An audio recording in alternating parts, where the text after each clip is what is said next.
Buenos días, muy buenos días a todos los que están aquí y todos los que van a ver esta transmisión, esta grabación después por las redes. Hoy es domingo 26 de junio de 2022 y estamos aquí en Villa Mercedes, San Luis, República Argentina. Ustedes notarán que yo siempre digo esto. ¿Por qué? Porque si alguno pesca una prédica, bueno, por ahí aparece la fecha, ¿viste? Pero a veces uno empieza a ver una prédica y no sabe de dónde es, ni la fecha, ni nada. Entonces yo ubico a la gente que va a escuchar. Ha habido una noticia relevante que yo quiero resaltar porque no es menor este tema, dado que nosotros, los evangélicos cristianos, estamos a favor de la vida. Y la noticia es que la Suprema Corte de Justicia de los Estados Unidos anuló el rango constitucional del derecho al aborto. Figuraba en la Constitución de los Estados Unidos el derecho al aborto porque se generó allá. Los jueces dijeron no. Esto no tiene rango constitucional. No hay un derecho constitucional para abortar, porque sería como un derecho constitucional para matar a los inocentes. Y esto armó un tremendo revuelo. El presidente de los Estados Unidos, el señor Biden, prometió sacar una ley para restablecer el aborto en toda la nación, porque allá hay algunos estados que son abortistas y otros no. Como ese es un régimen federal, algunos estados producen unas leyes y otros otras. Lo que quiero decir es que Biden es un hombre que está absolutamente encolumnado con el Plan 2030, Proyecto 2030 o la Agenda 2030, como se la llama. Al hablar de 2030 se refiere al 2030, dentro de poquitos años, 8 años nomás. En esa agenda, el derecho a la vida, en esa proyección mundial donde están metidos algunos líderes prominentes y no pocos líderes de nuestra nación, no pocos, después tendría que hablar un poco más en extenso de este asunto.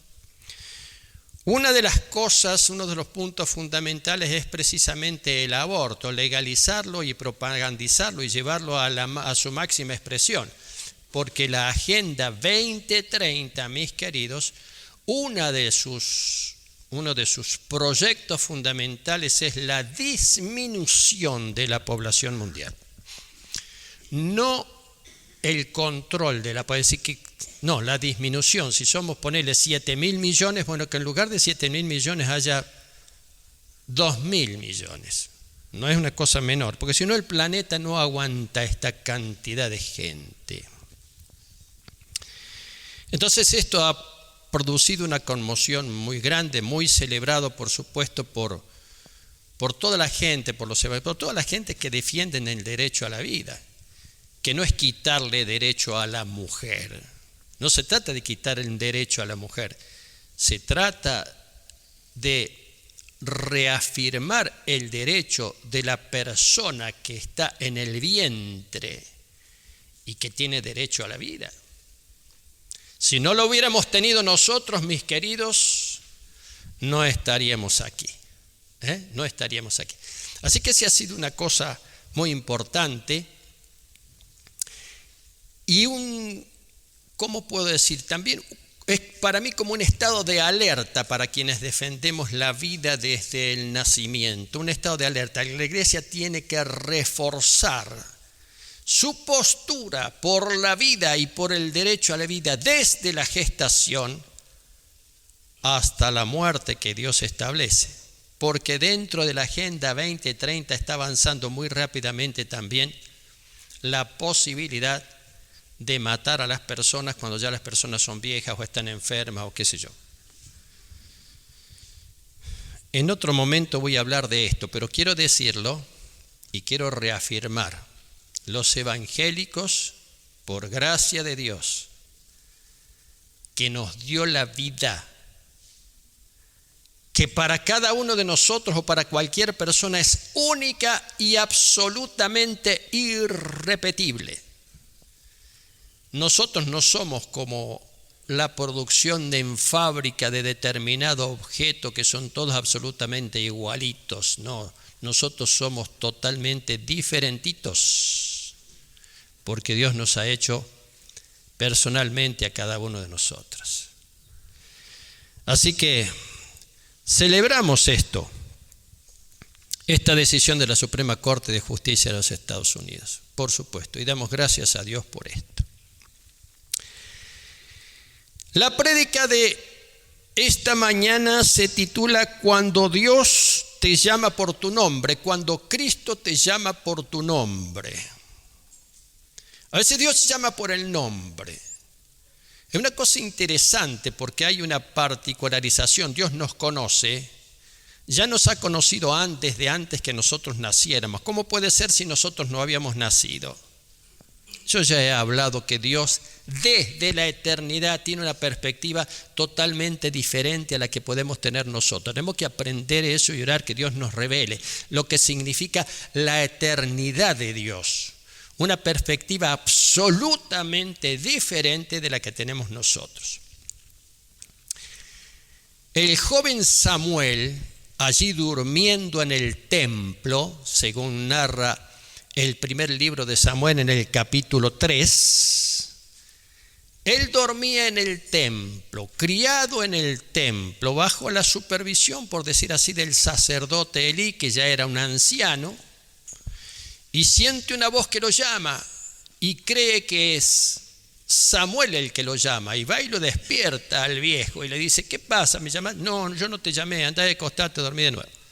Así 3 veces, hasta que finalmente Elí le dice a Samuel: cuando escuches la voz, decí: habla, Señor, que tu siervo oye. Entonces acuesta de nuevo, en el templo dormía el joven Samuel. El templo estaba en Silo en aquel entonces, no el templo que después construiría Salomón en Jerusalén, era otro templo. Y oye una voz que le dice: Samuel, Samuel. Es Dios que lo está llamando por su nombre. ¿Qué quiere decir que Dios te llama por tu nombre? Que te particulariza, y si te particulariza es por un propósito fundamental. Cuando Dios te llama por tu nombre te particulariza por un propósito fundamental. ¿Por qué ponemos nombres nosotros? Muy interesante el tema de los nombres. En la Biblia los nombres tenían un significado, no se le ponía a un niño o a una niña cualquier nombre. Me gusta, qué sé yo, este nombre y te lo voy a poner porque me gusta. Nunca era así. Los nombres tenían un significado y se le ponía el nombre precisamente para que ese significado de alguna manera le marcara la vida. Habían algunos nombres lindos y algunos nombres no tan lindos. Y Cabot se llamaba un hombre que era un insensato. ¿Qué significa así? Le pusieron insensato y era un insensato. En el capítulo 18 del libro de Lucas está el Señor Jesucristo acercándose a Jerusalén. Viene del norte, atravesó Samaria, está llegando a la ciudad de Jericó. De allí de Jericó va a seguir camino a Jerusalén, pero por lo pronto está entrando en Jericó. Jericó es una ciudad que estaba en la llanura y Jerusalén una ciudad que estaba en la montaña arriba. Para ir de Jericó a Jerusalén había que subir la montaña. Ayer estuve viendo un camino que hicieron unos peregrinos, ahora hace poco, el año pasado. Unos peregrinos creyentes hicieron el camino de Jericó a Jerusalén, no por la ruta actual que hay, sino por el viejo camino como el que transitaba el Señor Jesús. Extraordinario. Me gustaría hacer algún día ese camino, que son más o menos unos 40 kilómetros, entre las montañas, pasando por arroyos, en fin, extraordinario el camino, ¿no? Hasta llegar arriba a Jerusalén, desde Jericó a Jerusalén. Esto lo hicieron caminando, como lo hacía el Señor Jesucristo. Y dice que acercándose Jesús a Jericó, un ciego estaba sentado junto al camino mendigando, y al oír la multitud que pasaba preguntó qué era aquello. Jesús no andaba solo, ya no, esta es la época de popularidad de Jesús, lo seguía mucha gente, no solamente los discípulos lo seguían, a Jesús lo sigue la gente. Cuando lo encuentra la gente lo sigue, cuando lo encuentra la gente lo sigue. Y le dijeron al ciego que pasaba: Jesús Nazareno. Jesús Nazareno, el de Nazaret. Entonces gritó diciendo: Jesús, hijo de David, ten misericordia de mí. Y los que iban delante le reprendían para que callase, pero él clamaba mucho más: Hijo de David, ten misericordia de mí. Jesús entonces, deteniéndose, mandó traer a su presencia al ciego, y cuando llegó le preguntó diciendo: ¿qué quieres que te haga? Y él le dijo: Señor, que reciba la vista. ¿Cuánta gente se acercaba al Señor Jesucristo por una necesidad? En general, una necesidad de sanidad. En general, una necesidad de sanidad. ¿Qué quieres que te haga? Y el Señor le dijo, el hombre le dijo que recobre la vista. Y Jesús le dijo: recibe tu vista, tu fe te ha salvado. Y luego vio el hombre y le seguía glorificando a Dios, y todo el pueblo, cuando vio aquello, dio alabanzas a Dios. La sanidad de un hombre que oye que Jesús pasa cerca, no ve, oye que Jesús pasa cerca, pregunta: ¿qué ruido es este? Mejor dicho, un ruido, algo alboroto. ¿Quién es? Es Jesús Nazareno. Yo quiero hablar con él, Empezó a los gritos. Jesús lo escucha: tráiganlo. ¿Qué quieres? Yo quiero recibir la vista. Quiero ser sano. Ahora hay una cosa interesante. Mucha gente quería ser sana, quería sanidad, pero este hombre tenía algo más, no solamente una necesidad. El hombre tenía fe, porque Jesús mismo le dice: tu fe te ha sanado. Fíjense qué cosa interesante, porque el Señor Jesucristo muchas veces dijo: hija, tu fe te ha sanado, tu fe te ha sanado, tu fe. Él era el que sanaba. Él era el que tenía el poder. Pero el poder de Cristo actuaba a través de la fe de esa gente, o a través de la fe de otros, como los 4 que bajaron al paralítico. Esos 4 hombres de fe que bajaron al paralítico para que el Señor lo sanara. Y sigue el Señor Jesucristo por el camino, yendo a Jericó. De ahí, de Jericó, iría a Jerusalén para ya no salir de Jerusalén. Ya iba a ser crucificado en Jerusalén. La última vez que entraba en Jerusalén el Señor Jesucristo. Pasó por Jericó. Antes de Jericó se encuentra con el ciego, lo sana, y entrando a Jericó pasa esto. Habiendo entrado Jesús en Jericó, iba pasando por la ciudad. Y sucedió que un varón llamado Zaqueo, que era jefe de los publicanos y rico, procuraba ver quién era Jesús, pero no podía a causa de la multitud, pues era pequeño de estatura. Y corriendo delante subió a un árbol sicómoro para verle, porque había de pasar por allí. Cuando Jesús llegó a aquel lugar, mirando hacia arriba le vio y dijo: Zaqueo, date prisa, desciende, porque hoy es necesario que pose yo en tu casa. Después seguimos el relato. Este hombre, Zaqueo, ni era ciego ni era pobre. Algún problema tenía el hombre, no era querido, la gente no lo quería. Él era judío, pero él recaudaba para el Imperio Romano. La ganancia, y además era jefe de los publicanos, jefe de los recaudadores de impuestos, una especie de hombre importante de la AFIP, digamos, ¿no?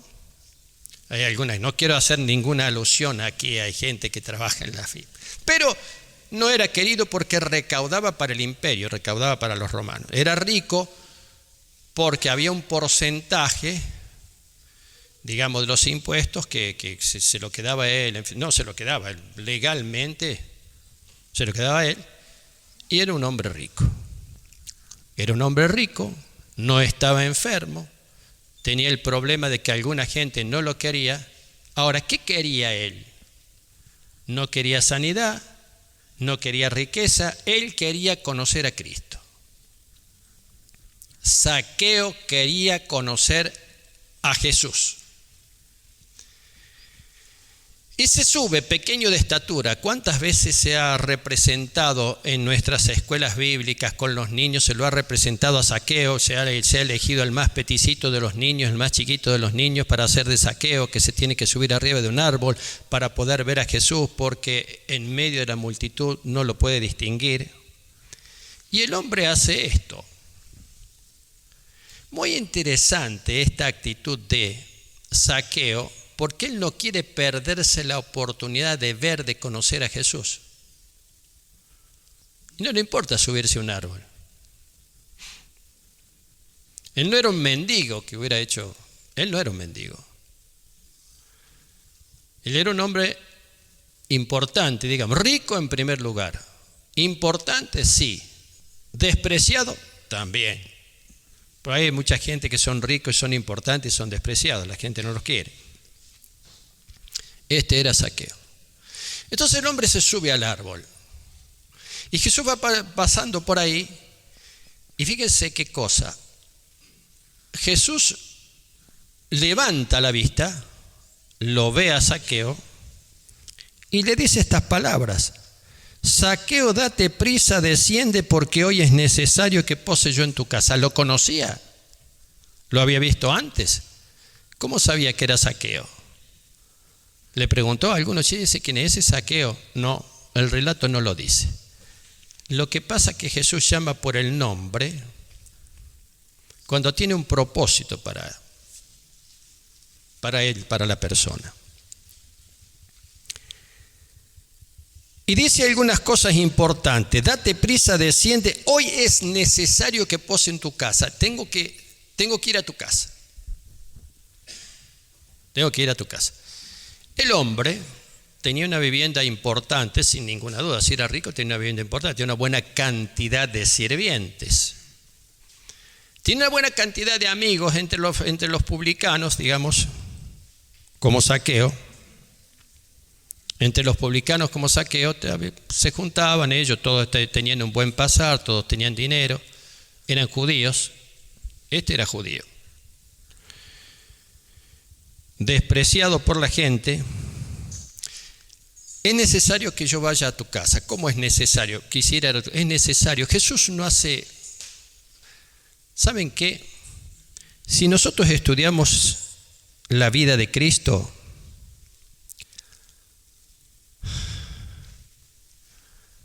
no vamos a encontrar deseos en Él. No vamos a encontrar deseos, aunque sean buenos deseos, pero casi no encontramos deseos. Encontramos propósito. Por ejemplo, el rey David una vez dijo: cómo me gustaría beber del agua del pozo de Jacob que está allá. Estaba en territorio de los filisteos, y expresa un deseo David. Bueno, los deseos de David son conocidos, algunos buenos, otros no tanto. Y David dice: ¿cómo me gustaría beber del agua del pozo este? Ahí nomás fueron unos capitanes, unos hombres, a riesgo de sus vidas, se metieron en el territorio de los filisteos y le trajeron agua. Dice: acá, toma, acá tenés. Acá se cumple tu deseo. ¿Y qué hizo David? Dijo: no puedo beber el agua, porque casi cuesta la vida de alguno de mis hombres. No era para tanto la cosa, y la derramó en ofrenda en presencia de Dios, no la quiso beber, no por despreciar el acto, sino por consagrar ese acto de sus capitanes. Pero veamos un deseo, el deseo de Cristo era hacer la voluntad del Padre. Después de eso, entonces no le dice, me gustaría ir a tu casa, le dice, es necesario que pose en tu casa. Entonces Zaqueo descendió rápidamente del árbol y lo recibió en su casa. Al ver esto, todos murmuraban diciendo que había entrado a posar con un hombre pecador.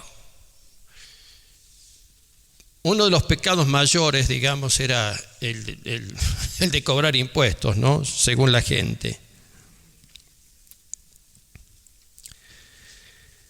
Que había entrado a posar con un hombre pecador. Entonces Zaqueo, puesto en pie, dijo al Señor, he aquí, Señor, la mitad de mis bienes doy a los pobres, y si en algo he defraudado a alguno, se lo devuelvo cuadruplicado.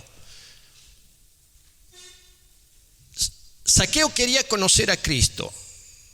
Lo tiene en su casa y recibe la palabra. ¿Qué hace Zaqueo? Se convierte, se transforma, se da cuenta de su pecado, se da cuenta de lo que ha hecho. Porque los publicanos, mis queridos, apretaban a la gente para que entregara más plata y cada vez más plata, porque encima de un cierto monto que tenía que ir a las arcas del imperio, todo lo que recaudaban por encima de eso era para el bolsillo del publicano. Así que imagínense ustedes. Entonces Zaqueo no dice el relato qué fue lo que pasó, pero la gracia del Señor lo impacta. La gracia del Señor lo impacta y él se da cuenta de su propio pecado. Y él decide una cosa que es muy poco tenida en cuenta, que es la restitución. Él decide restituir. ¿Qué era lo que había hecho? Se había quedado con plata de más, le había sacado plata de más a la gente. Entonces hace esta tremenda confesión. Dice, he aquí, Señor, la mitad de mis bienes doy a los pobres, y si en algo he defraudado a alguno, se lo devuelvo cuadruplicado. Si le cobré 10 de más, yo le devuelvo 40. Y alguno puede decir, bueno, pero el hombre tenía dinero. Sí, pero no todo el mundo que tiene dinero tiene esa. Primero, no es generosidad, es toque de la gracia de Dios que te permite restituir. Porque él se da cuenta de que Cristo lo perdona.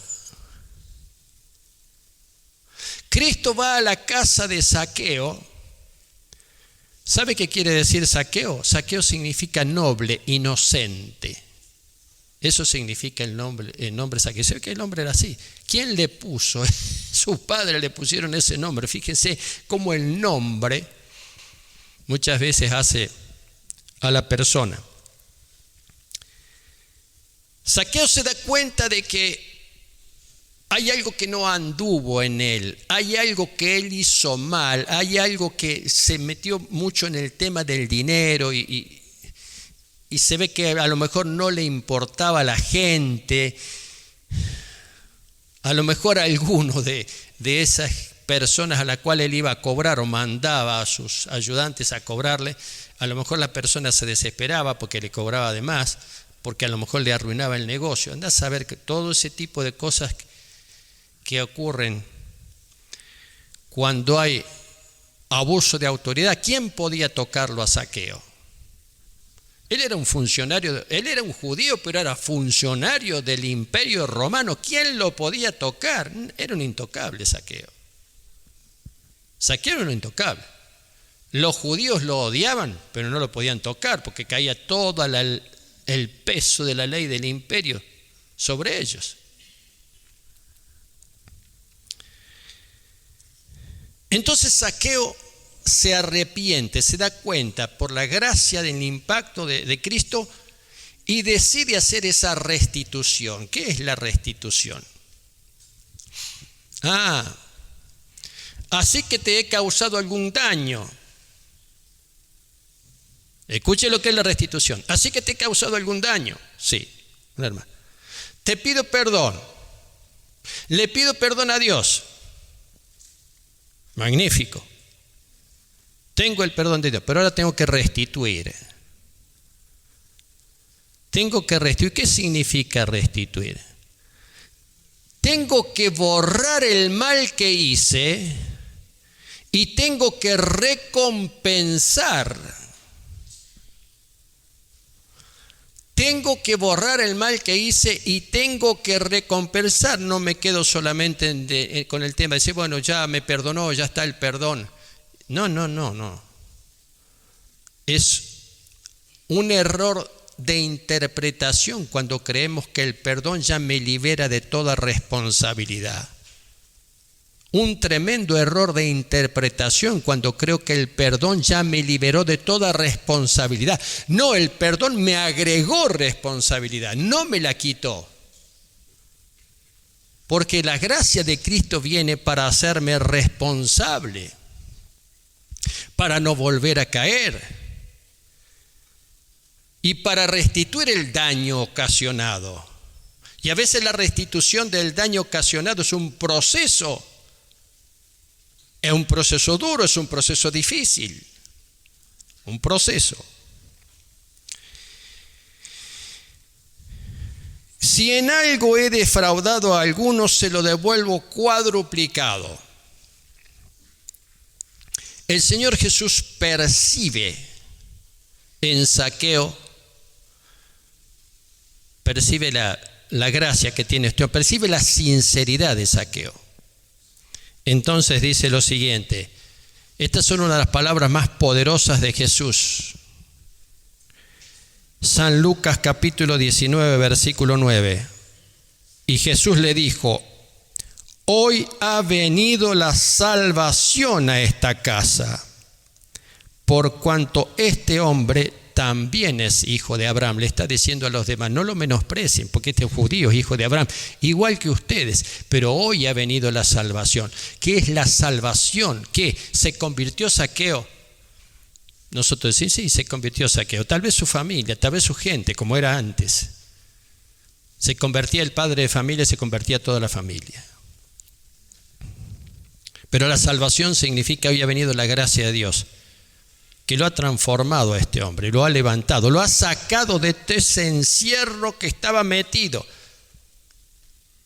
y de esa autojustificación que él tenía, diciendo, yo soy un funcionario del imperio y lo que estoy haciendo es absolutamente legal. Sí, pero te estás abusando. Te estás abusando y no te das cuenta o no querés darte cuenta. Pero cuando se encontró con Cristo, se dio cuenta de la realidad de las cosas. Y ya su propio argumento no le valió de nada, sino que el impacto de la presencia y de la gracia de Cristo transformó su pensamiento y movilizó su voluntad. Ay, qué cosa interesante. Algunos creen que cuando hay un impacto de Dios, que el Espíritu te habla, el Espíritu Santo te habla, y qué sé yo, qué tremendo, qué tremenda experiencia, sentí un fuego, sentí algo, me caí, eso es tremendo. ¿Y tu voluntad se movilizó o quedó en el freezer? Ese fuego sirvió para desfrizar tu voluntad, para que comiences a hacer cosas que no querías o no te atrevías o pensabas que no eran necesarias. ¿Se quedó ahí? Una cosa tan importante que lo de Zaqueo es, él moviliza su voluntad por la gracia de Dios. no, lo que estoy haciendo no está bien. Como los 4, ¿se acuerdan los 4 leprosos que salieron fuera del campamento? El campamento estaba sitiado y cuando van al campamento enemigo, la ciudad estaba sitiada, cuando ellos estaban en la puerta, no los dejaban entrar, se fueron al campamento enemigo y encontraron que el campamento enemigo estaba deshabitado porque el enemigo había huido después de estar sitiando a la ciudad y había dejado un montón de cosas y comieron y bebieron y qué sé yo. Pero la conciencia les picó y dijo, no estamos haciendo bien. Porque allá dentro de la ciudad la gente se está muriendo de hambre. Y nosotros estamos acá haciendo un vamos a avisarles que el enemigo ha huido. Y eso le pasó a Zaqueo. Se encontró con Cristo. Entonces empezó a pensar, empezó a decir, bueno, me doy cuenta que frente a la gracia de Cristo, frente a la generosidad del Señor que ha venido a mi casa, el Señor fue a la casa de Zaqueo porque tenía un propósito importante. Este hombre dice, nunca pensé en la gente, nunca pensé en el que tenía al lado. Es una conversión tremenda esa, porque hay gente que nunca piensa en el que tiene al lado, siempre piensa en sí mismo. Fíjate que al lado tuyo hay alguien a quien Dios ama. Nunca había pensado eso. Entonces dice, bueno, ahora esa gente que yo menosprecié, la mitad de mis bienes yo se los voy a repartir, se los voy a dar todo. Y si alguno viene a reclamarme que le cobré 10 de más, yo no solamente le voy a devolver los 10, le voy a devolver 40. Entonces Jesús pronuncia esto. Hoy ha venido la salvación a esta casa. Y les dice a los demás, él también es un hijo de Abraham. Ustedes también son pecadores igual que él. No creen que son mejores. Ustedes son lo mismo. Pero hoy ha venido la salvación a esta casa. Y agrega esa frase extraordinaria. Porque el Hijo del Hombre vino a buscar y a salvar lo que se había perdido. Extraordinario. Mejor dicho, extraordinario. Una frase de eternidad, una frase de poder, una frase que marca cuál es la voluntad de Dios. ¿Está perdido? Sí, está perdido. Está perdido. A este que está perdido yo lo vengo a rescatar, lo vengo a sacar, lo vengo a levantar, lo vengo a buscar. Perdido puede ser desorientado, perdido puede ser sumergido en el pecado, perdido puede ser una persona, por ejemplo, que sea un adicto, una persona que está, y Dios lo levanta, lo rescata. Pero perdido puede ser una persona que está perdida en sus propios pensamientos, que está atrapada en su propia manera de pensar y de ver las cosas. Sin embargo, está extraviado, porque no tiene la luz de la perspectiva de Dios eterno. Cuando nosotros no tenemos la luz y la perspectiva de Dios eterno, estamos perdidos. El Hijo del Hombre, dice el Señor, vino a buscar. Es extraordinario. Dios te busca, te llama por tu nombre, toma la iniciativa. Si no, no sería Dios. Toma la iniciativa. El Hijo del Hombre, dice, él mismo, Jesús, vino a buscar, primero a buscar. No es que decía, bueno, acá estoy yo. Ahí lo seguía un montón de gente, pero hubo tiempo en que el Señor Jesús andaba solo con los 12 discípulos. Sin embargo, él andaba buscando a la gente. Él anduvo buscando a la gente, andaba buscando a la gente. Él buscaba a la gente, porque Dios busca y te llama por tu nombre. Viene a buscar y a salvar lo que se había perdido.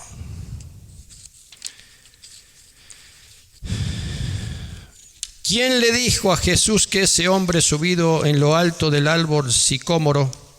Sicómoro es como una especie de una morera media.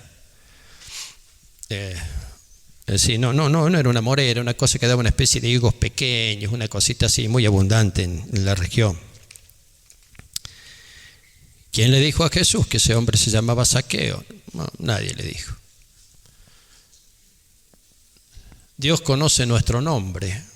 porque Dios conoce nuestra vida. Dios conoce nuestro interior, Dios conoce nuestra mente. Dios conoce lo que vamos a hacer. No es que Dios conoce lo que hemos hecho.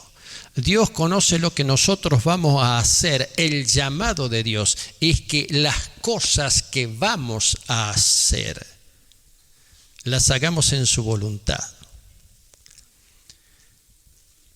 Entonces Jesús le dice, yo vine para esto. Zaqueo, yo vine para esto.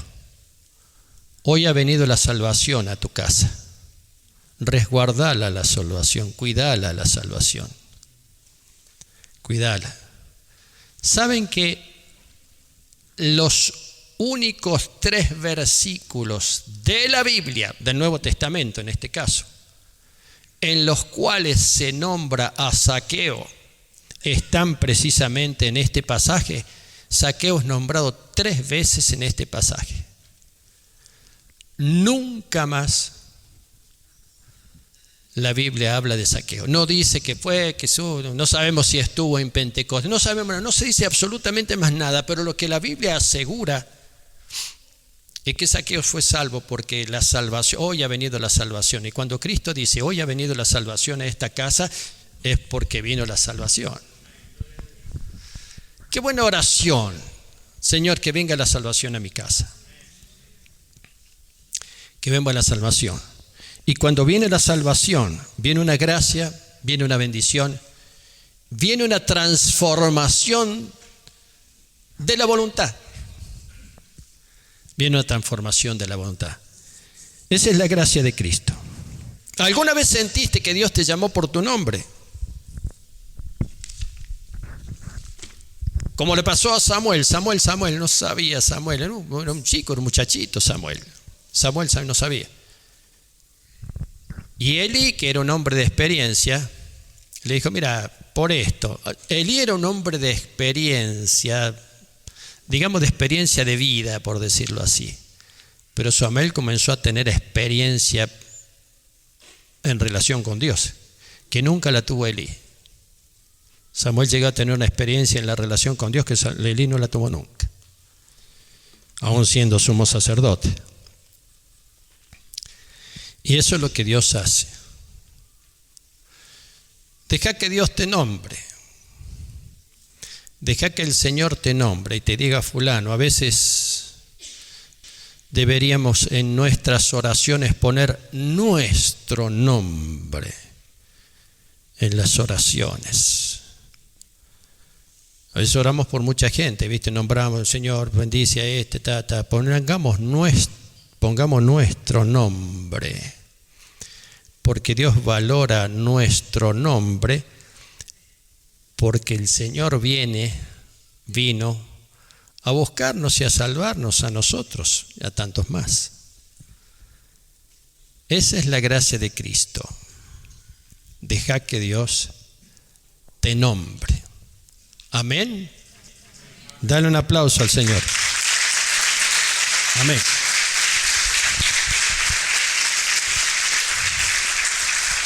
Un aplauso al Señor. Fuerte. Bendiciones para todos. Que la gracia de Cristo llegue a tu vida.